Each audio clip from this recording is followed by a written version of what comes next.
छठी मैया की जय। हे छठी मैया हमारे सबके सुहागन के घर परिवार लड़का बच्चन के सबके सही सलामत रखे रहो छठी मैया। ऐसे ही हर साल तुम्हारा पूजा व्रत रखब छठी माई। या बड़की जिज्जी गनवा गा हो छठी मैया वाला पूजवा करत हूँ आए छठी मैया तब कैसे हमरा सबका आशीर्वाद दिए जब गनवा बजनवा गा के नहीं पूजवा करबू हो। अरे हाँ रे लड़की गावत है रे गावत है।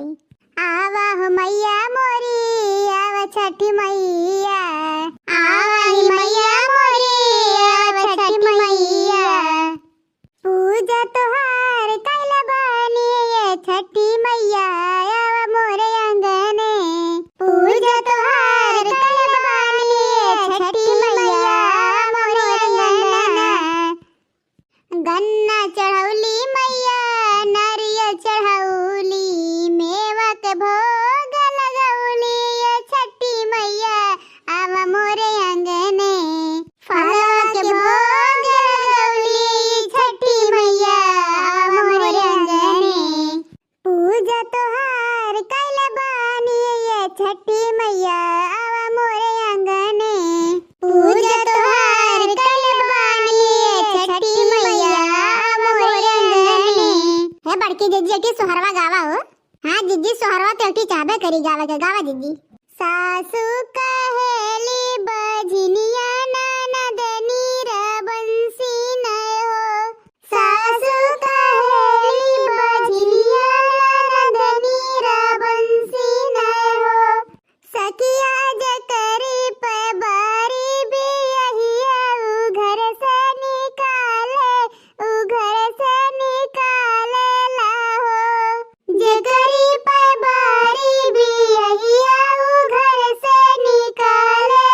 बड़की जीजी बड़ा नीक गाना गाए हुए, राम जाने आंसू भर गए आंसू अखिया में राम जाने।